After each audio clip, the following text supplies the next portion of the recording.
welcome to Kikao, your weekly authoritative program on Africa's agriculture. Today, we are asking the one question: is there a place for young people in agriculture? In a short while, we'll be hearing from those young people themselves on their place in this age-old sector. But first, here is a scene setter. Youth have a critical role to play in agricultural transformation. At the moment, agriculture is not considered very attractive for the young people. We need to make it much more attractive than ever before. There are opportunities to do that, especially in terms of mechanization. The youth would find what to do in the processes in agriculture. They're not directly getting their suits soiled in it. In the processing, in the distribution, in technology there, and the innovations that are possible in agriculture. Even sometimes disruptive innovation that is there. The youth can really get accommodation there. And by youth, I mean both sexes. One of the greatest advantages of sub-Saharan Africa is the number of young people. It is imperative that our transformation strategies have to be made attractive to the young people to be involved more and more, especially in terms of adopting and scaling disruptive agricultural technologies. Let's now join Dr. Canisius Kanangire, the Executive Director of AATF, as he engages a panel of young Africans actively engaged in agriculture.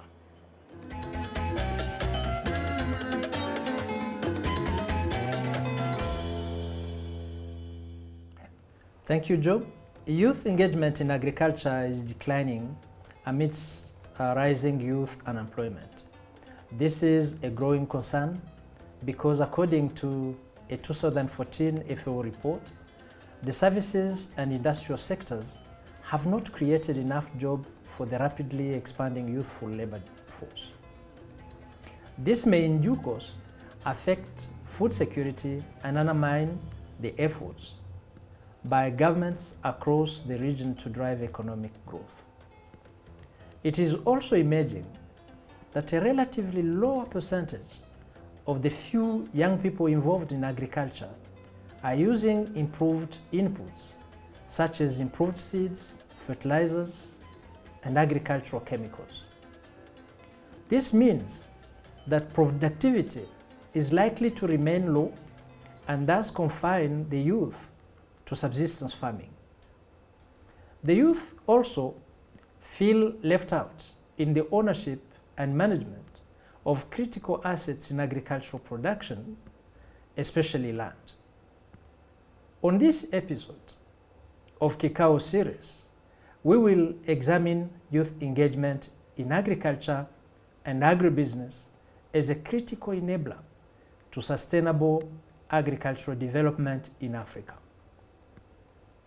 I am your host, Dr. Canisius Kanangire, Executive Director of AATF, and my guests today are Lucy Wangare, a lead consultant onion doctor from Kenya, and Pacific Shimimana from Rwanda.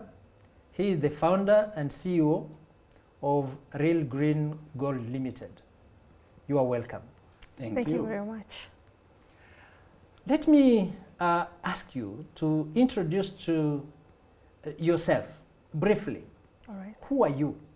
What do you do currently in agriculture? All right. My name is Lucy Wangare. I am a farmer. I'm a trained agribusiness consultant, and currently I am the founder and lead consultant at Onion Doctor. As the name suggests, we work in the onion value chain, whereby we are farmers, we're also consultants in the space, and more importantly, we are trainers in the space of the onion value chain.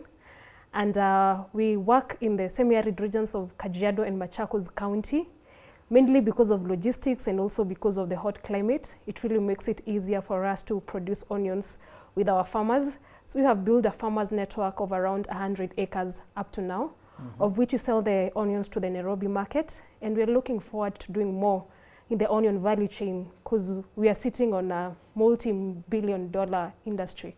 So we look forward to that. Fantastic. When I heard about Onion Doctor, I was seeing some sort of phytosanitary type of project, taking care of diseases which affect onion. Is that part of it? Yes, but the doctor part is the whole chain. We don't just look at production. We look at today that we are going to have local seeds that are hybrid for local production, because that's one of the areas that is killing us right now, and employing millions and millions of people in the onion value people chain. in the onion value chain. Yes. Very good. Pacific. Oh, thank you. I'm Pacific Nshimimana, and I am a farmer, first of all, and I grew up in a farming community. My family has been farming in Eastern Rwanda for many generations. Then after graduation, I did biotechnology. I started the career of a farmer for profession. So my profession is to produce food, but also help my community to be efficient in producing. We help them to have information on what technology they can use. We also work with them on marketing their production, because as I started, I was a small farm. The production was really small that it was really hard to market it. So I used my community, who are also doing farming, to collectively market our production together and make sure that whoever buys the production we have knows also the struggle of farmers. So I'm also into communication. I help making the voice of farmers out, because I think there are many out there who are farmers, but few of them are really trying to speak about the struggle people are facing when they are producing the food we eat. So you are farmers, you are communicators in farming industry, and educators, capacity developers. But one curiosity, when you introduce yourself, I'm Lucy Wangari, a farmer. That is what you do? Yes. And you do the same? Yes. And how do people take that? Because I know you look like this even when you are in your business. So what do they say? Few people would believe it. Few people? Yes, because they are used to unload dirty and hopeless person as a farmer. But I believe as the young people of Africa, we are the one who are going to change this story, because I don't think in 2060, with the Agenda 2063, we'll be seeing a farmer who is doing the same thing that like my grandma did, because the world is evolving, the technology is coming, and we have the most educated generation of young people in Africa, which is going to take part into what's going to be the agriculture sector in the next 10 or 20 years coming. I hope that will happen.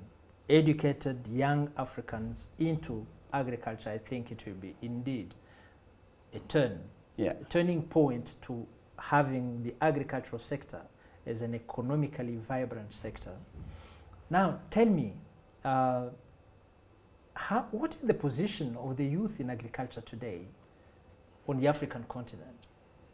I'd say in Kenya, the narrative is quickly changing. Adaptation of agriculture among the youth is on the rise, and they are proud and they are talking about it. So probably for us right now is having more people in it and making it a lucrative business. Because for us, as long as we make money, we don't have a problem of doing gumboots and heels at the same time, as long as we're making money in agriculture. Yeah. And the youth, African youth are, aware of that. Agriculture could be that sector.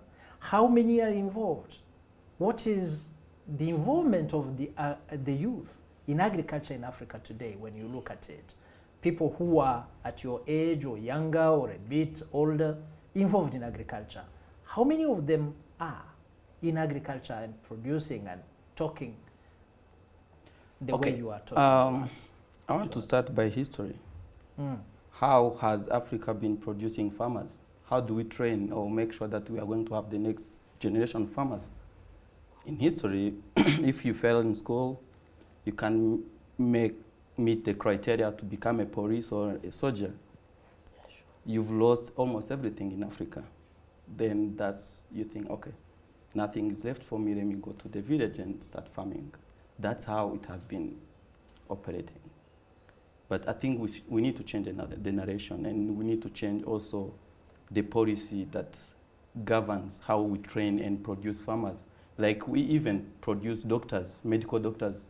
Normally it takes like 10 years to train a medical doctor, a generalist. A specialist. Yes. But for farmers, do we have that time? No, I'm not sure. What I think is we need, as young people, to come together, regardless of that history, that farmers were the ruler in other sectors and they will fall in farming. This time we need to train farmers who are educated and give them space so that they can flourish and become role models to others that will come after us. Mm. So agriculture was for the losers. Yes. And psychologically, that is why people were not very much attracted by agriculture. Sure. But tell me, why should we get the youth involved in agriculture today, specifically today, and going forward? I think it could be one of the largest employers if we look at agriculture as a business. So whether it's in farming, actually the discussion should not be about farming, we're talking about agriculture. And the value chain is very long and anybody can loop into the value chain. Like the people who are taking the videos right now, today they are employed by agriculture but at a different level. So if we look at agriculture as a business, there's so many things that we can do that is beyond production. That goes beyond the whole narration of you don't have land, you don't have access to water. There's so much that we can do in the agriculture value chain that don't involve tilling. That said, we can't do anything without tilling being done. So I think our solutions and our challenges start from production, but there's so much we can do beyond that to bring the business aspect in agriculture. Yeah. So the youth, we need to bring in the youth, to bring the youth in agriculture, because it can be a lucrative business. Yeah. Do you have some other reasons why we should really create that interest to the youth to come into agriculture? Yes. Africa is the malnourished continent, and everyone is speaking about it. Many people make business out of it. But in my beliefs, it's really possible to turn this around and make sure that Africa can also become a source of food for even the rest of the world. I think statistically, it's known that Africa has the biggest land for farming. We even still use it, but we are not using it to the full potential of itself. How can we make it productive? How can we make it successful for the young people? That's how we'll be bringing in the youth. Because young people are mostly innovative. They have energy, full of energy. They can do anything to make themselves successful. But how do we engage them? How do we also support those who already started? That's what we really define how we call youth to jump into that. I think it is very interesting. Africa has huge arable land. Africa has also, I would say, very fertile land. True. Yeah. But yet we are hungry, we are malnourished, and it is chronic malnutrition. So we need to do something about it. And of course the youth has to do something to change that. And we know that if we have very good plan and put in the knowledge and bring agribusiness into it, it can be even lucrative.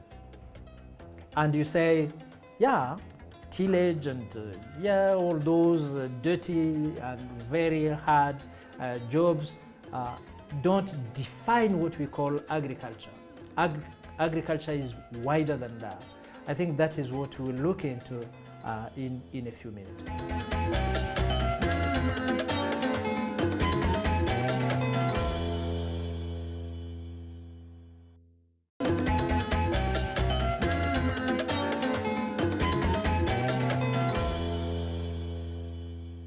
welcome back to the Kikao series.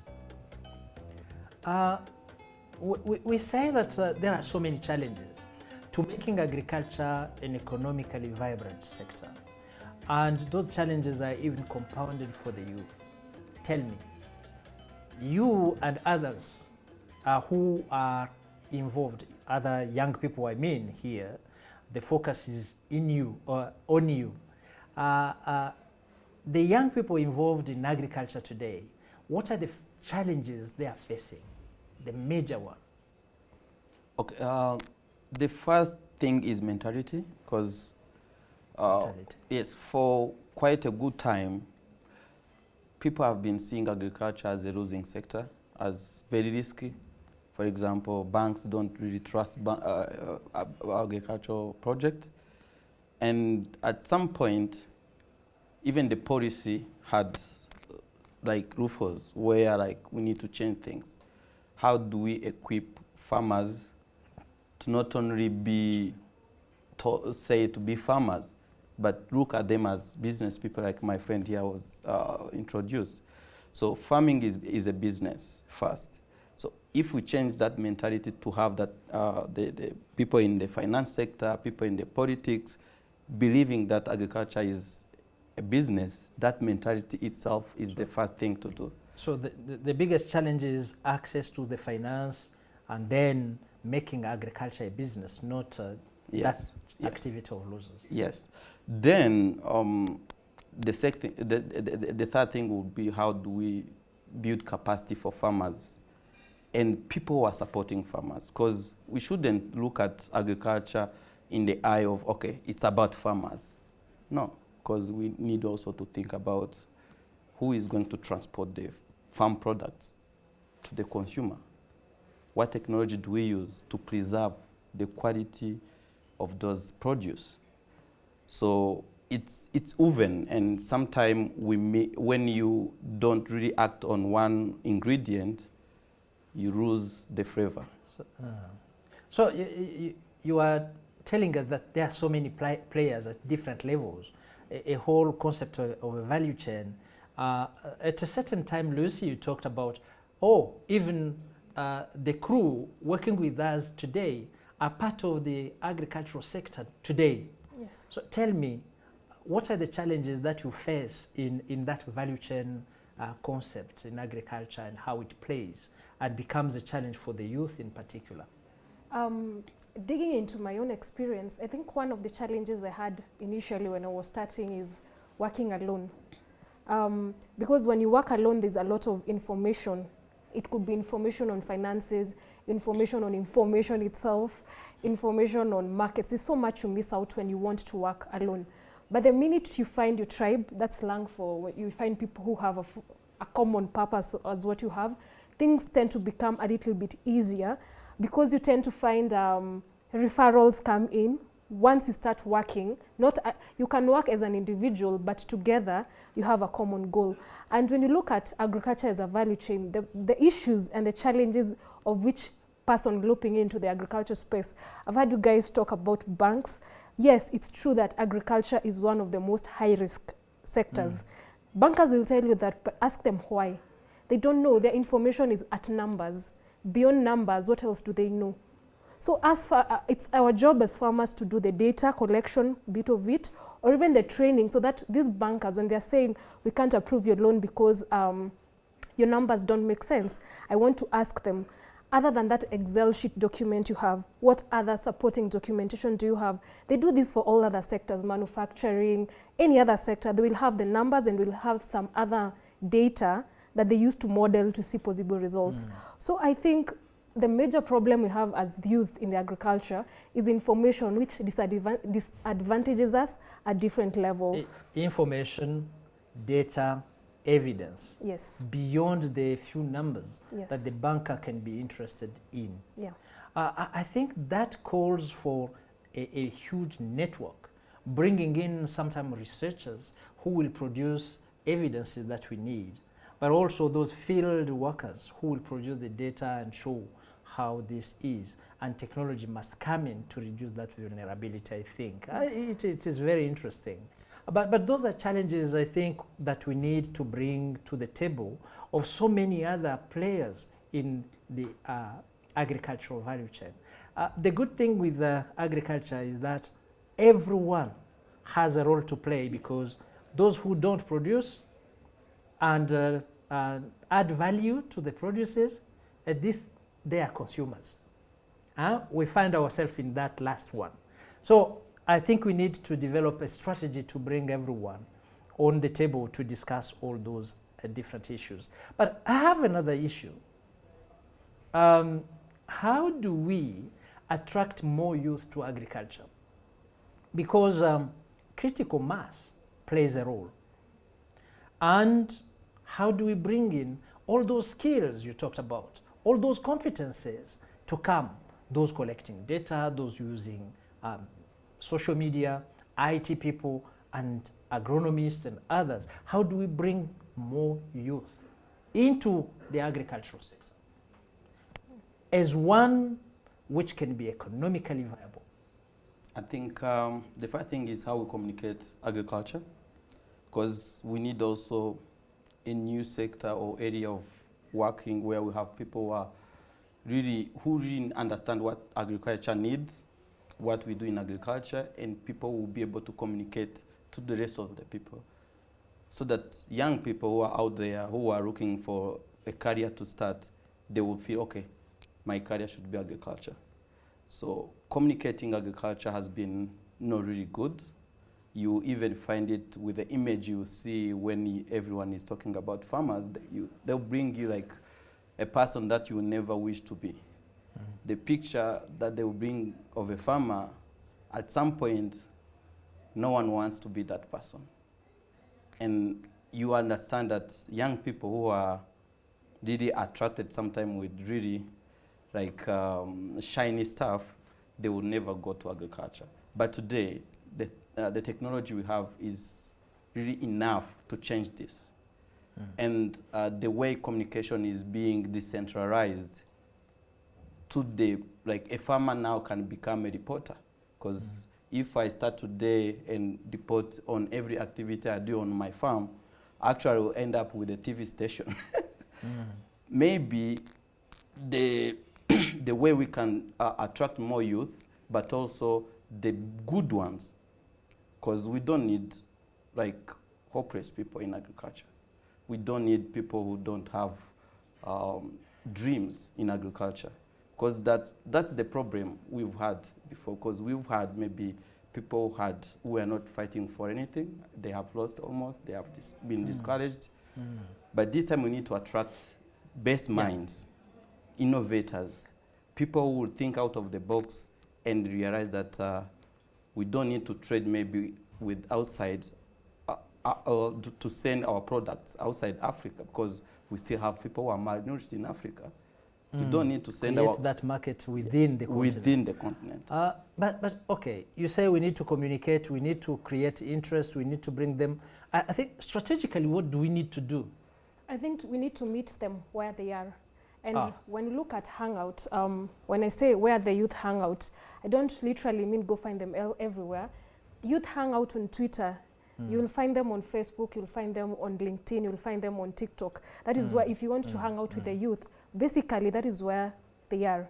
So I think the first point of striking interest or conversation with anyone is meeting them where they are. So if we use social media, which is a very low-hanging fruit for us, for example, here in Kenya, I think access of social media and 4G internet is very rampant in Kenya. If we are able to meet them at that point, for starters, we are going to start striking the interest, because you can't force anything down on someone if they are not willing to take it. So if, as he was saying, we are able to share our stories, and for the youth who are already in it, it's a challenge, and I like how they are taking it up. Share your story. You don't have, myself, I have a problem of always being on TV, but I'm always on TV. I'm always on social. I try to hide behind my onions a lot, because I'm not very, but I still try, because I think the solutions for the youth lie within ourselves. So if I can come and find you on Facebook, if every other time I'm bombarding you with information on onions, psychologically somehow I'm starting to engage you, and eventually you're going to attract the right crowd. That is very good. again, I think there is a gap of how we see things. I was thinking that you will tell me you need to have many workshops, many conferences, many what, and go to the universities, and but you talked about Facebook, TikTok, and all those social media where you will find them and show good examples and successful stories. The success stories that you have from the youth involved in agriculture. I'm I'm looking at you and at the image, professional image of a farmer. Because when you say involved in agriculture, I think of a farmer. He is a diplomat. Mm-hmm. You are a banker. That is, if we met outside, that is what I would say. Yeah. Because of how you are dressed. And every professional sector has its own etiquette. And in Africa, it is like the etiquette for a farmer is dirty, is somehow poor, very tired. And that is it, somebody who has no time for him or herself. Yeah? So how do we change that image and make a farmer who can smile? Make a farmer who can see life in a better light? How do we change that? Let me dive right into that. I am a farmer, and in my farm there's something that is happening today. I was answering calls and then I delegated everything so that I can sit here. I think one thing we should do is set up systems. They don't have to be very, how do I put it, on paper, but as a farmer you need to set up systems that can work for you in that farm. You don't necessarily have to be in the farm that when you're not there, the cows are sick. There's this thing when we were younger, when the person of milking is not there, the cow has sensitive breasts, no? Mm-hmm. Sensitive titties, yes, because nobody else is there to farm. And I think as farmers, for starters, we need a life. Farming is a job. It's 8 hours in a day, let it be 8 hours in a day. And within those 8 hours, as what I do in my farm, what is the most high value thing that I can do? That is the only thing I do.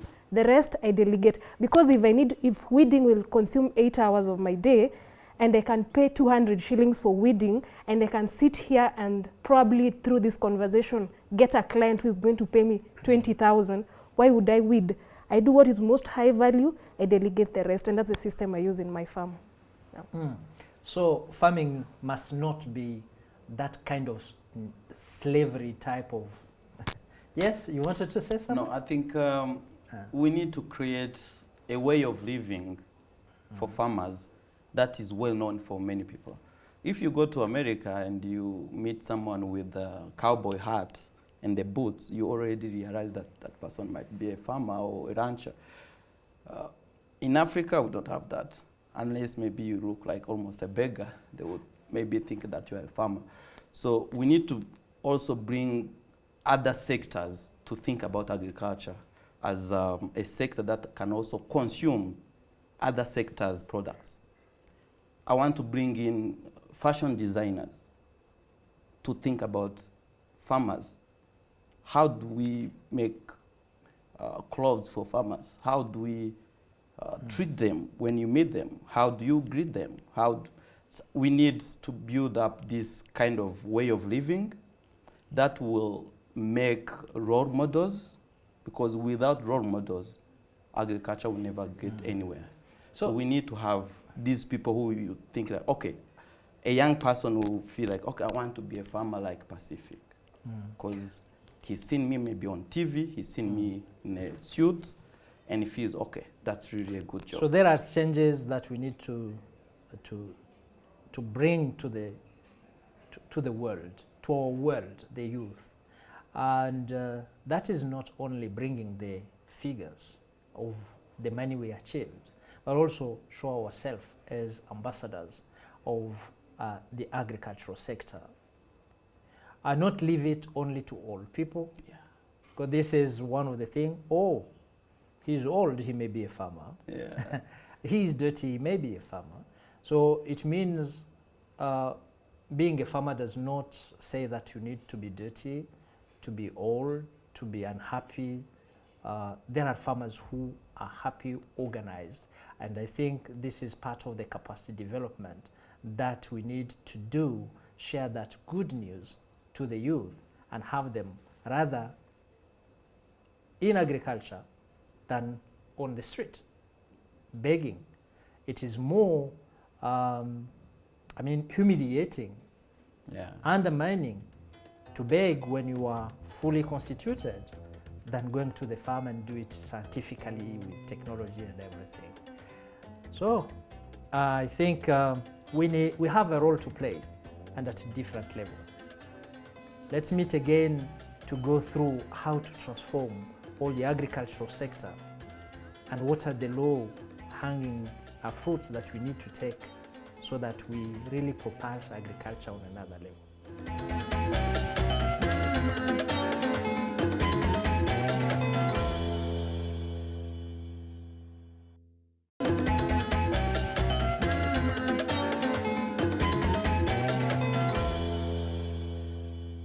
Welcome back to the Kikao series. You talked some time of the network of other players at different levels coming in actually to lend some strength to the youth in this business.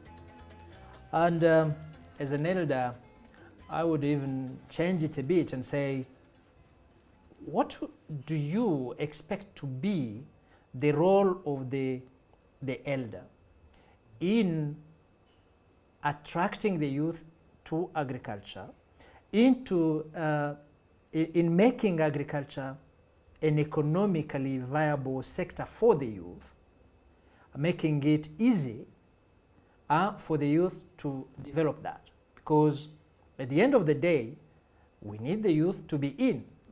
There are many, a huge portion of this population. If we have to feed Africans, we need absolutely to put our hands on the production sector, not only for the older people, but also for the youth. What is it that you expect from us, elder in different positions, but also what are the other players you would like to see in what you call network, in what you called the value chain? I think I need some clarity on that. All right, so when I talk about networks and value chain, I'll bring it home to us here in Kenya. We have a group of friends, nothing very formal, but within ourselves we are experts in the agriculture value chain. So if I need a drip irrigation setup in my farm, I know who to call. If I have a client who needs seedlings, I know who to call. If I have another one who needs a greenhouse, I know who to call. If we know there's a young person somewhere who is struggling and wants to get into agriculture, we've noticed the passion, we can come in and provide inputs in kind or even monetary. We give them the support. That's something that we do here in Kenya because we believe the solutions we're looking for in agriculture, for us as the youth who are enabled and who are already in the space, it is our job to find those solutions and roll it out to the rest. And I believe once we come up with solutions, I mean, if, like right now we have a partnership with someone where we are providing irrigation and agronomic support and seedlings. If we were to roll that out in a bigger scale, that is why I would want my elders to come in either financially or by bringing in other sectors, because I might sit down and write a grant for 4 years. It will never go through. But if I know you and I give you a call, you will tell me it's not going through because of this and that. So it's up to us what we can be able to do, because we might be limited in experience, number of years and networks, because they grow with time and experience. So for you who has the time at the advantage and the experience, if I'm struggling with writing a grant and you know how I can be able to source for that money and you have seen my work, you know, you have seen what I have done, you can see results. I think that's why I would like your support very much. Yeah. That is very clear. I like two things in that. How in your world, in your networking, you are not competitors. No. You are supporting one another. We actually, we say we are collaborators. And in you the need space. elders, older people, experienced people to come in and just fill the gaps where you can still have them. Yes. Fantastic. Oh yeah, coming to that question quickly, I want to bring in the demography of Africa. We have a very youthful population, and many of them are now today educated, at least a secondary school, maybe university. But what grown-ups should do to support those people, those young people, to really emerge as leader of agriculture is to give them space first and the trust in the community. Because at some point, when a young person, we hear stories like within our network, a young person wants to start farming, maybe this new crop that is entering the country, maybe in Rwanda it's chia seed or moringa or macadamia. But you find that sometimes people in the family, those grown-ups, are the ones discouraging them. We really understand the reason, because they have tried it during their time and they failed. And maybe today they don't know about Facebook. They don't know that we are using YouTube to give out tutorials that someone can replicate. That they could I not do have it in that Rwanda, time. someone can replicate it in Kenya. So today, our generation has an opportunity to have access to some of the most important technologies like communication, fertilizers. They are now readily available in different places. So what we need to do now is to give space to those people who are trying to start and support them using the numbers. And encourage the youth to venture into agriculture. I remember when I was growing up, my father never encouraged me to do even science. I did biology, but he was thinking that the best was to be a banker, because the bankers, they were in tie every time. White shirt, tie. And when you talk of agriculture, many parents will see the children in gumboots and on the farm. So they don't encourage them. I think we need our position also to educate our children. This is also another very promising area. And indeed it is, and it can. But what you are talking about, the access to information from Facebook, brings me to another question. What are those things you see as the low-hanging fruits for the youth to venture in agriculture today? What are the low-hanging fruit? Okay, today I think any young people can start anything in agriculture and be successful only if he has a good mentorship and access to information. So the low-hanging fruit today is in the communication. Communication. In the mentorship. Because young farmers also are mentoring other young farmers. Let me give you an example. Here in Kenya, there is a group that is working in irrigation. We've known each other on Facebook and once met in one event, but today they are supplying our region with those drip irrigation toolkits. The group is here in Kenya, and I'm based in Rwanda. So that's the benefit of networking. It crosses the borders. Yes. Yeah, that is fantastic. Do you see some other low-hanging fruits that the youth can tap into? Yes, e-commerce. E-commerce. Yes. Yeah. And I look at it so much because I love studying brands. I'm addicted to seeing brands grow and their stories and everything. So when I look at the e-commerce space, for example, anybody can be able to do home deliveries, for example, and the fact that the youth are enabled differently, you can be able to deliver homegrown food to neighbors at very prime prices if you package it properly. And I'm seeing you shaking your head because you can imagine that potato coming in really looking nice.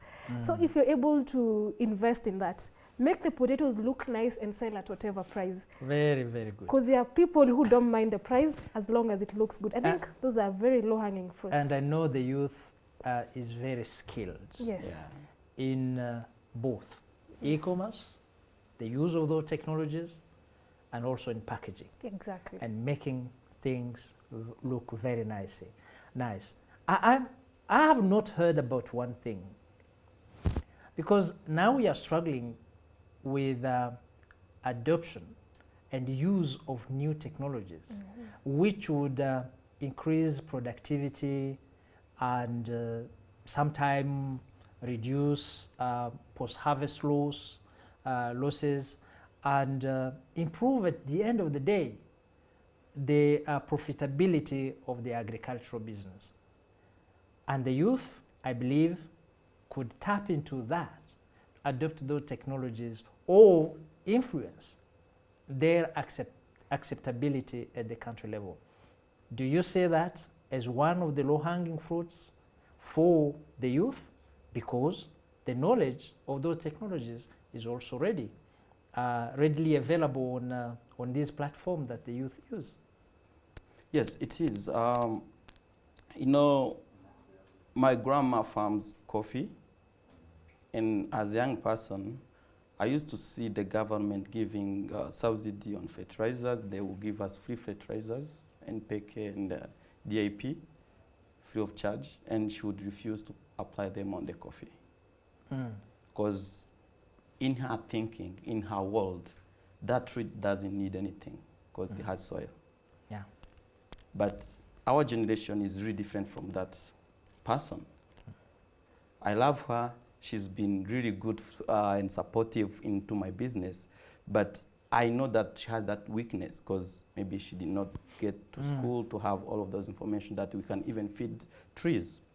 So today, as one of those hanging fruits that we can now use as young people is to see opportunities in the productivity that we can increase using these technologies. Including the chemical fertilizers and improved seeds, hybrids, GMOs, gene-edited crops, because other continents, other parts of the world, they are using all those technologies and they have adapted them earlier than us.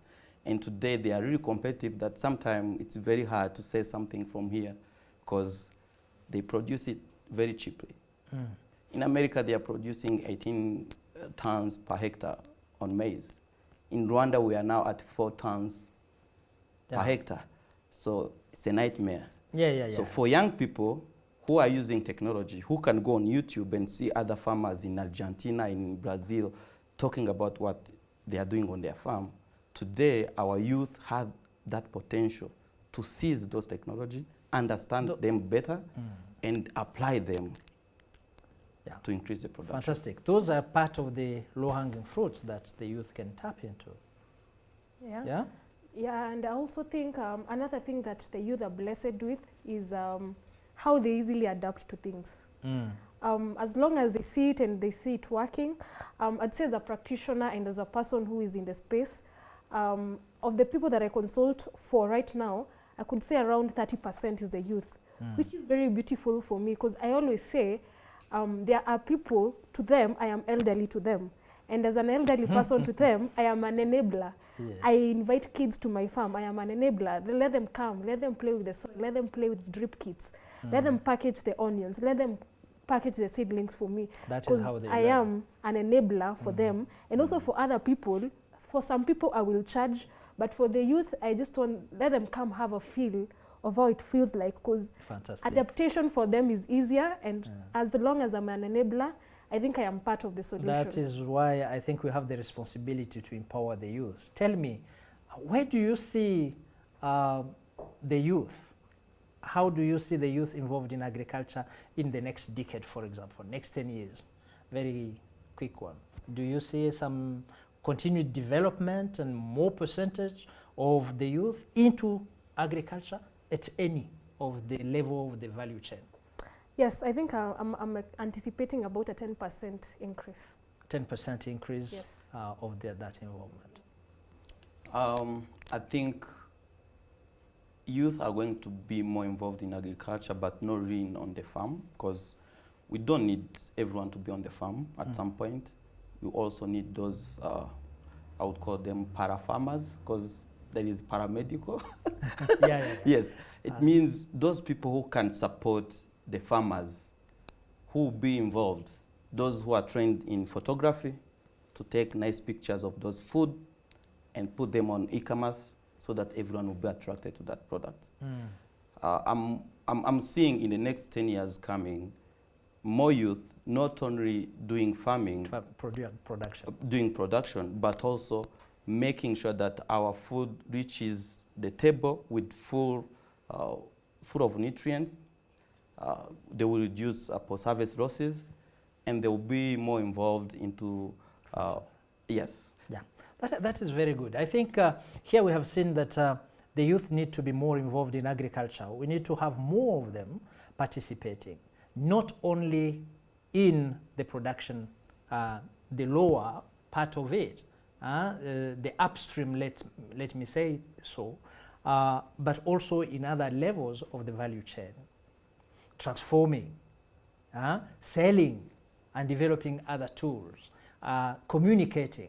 I think the value chain is very long and it needs many different skills, and you expect to have the youth more involved in those.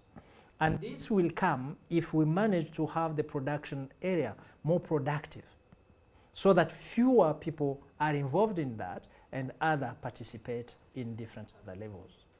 You want the elders to come and fill some of the gaps, mainly in finance, but also in policies, and bringing those technologies that you need to shield the farmer against so many factors which bring too much of vulnerability, which at the end of it, those vulnerabilities are used to deny loans and to the farmers. I think there is a lot still to do to enable the youth feel comfortable in this area. But the involvement, I think it is an imperative situation, because we will not be able to fill the population of Africa if we rely only on the older people involved in agriculture, using old technologies, old tools, and not exploiting the current technological development that we have. I thank you very much, Lucy. I thank you very much, Pacific. And I believe we'll meet again in another kikao. Thank you Asante very much sana. for having us.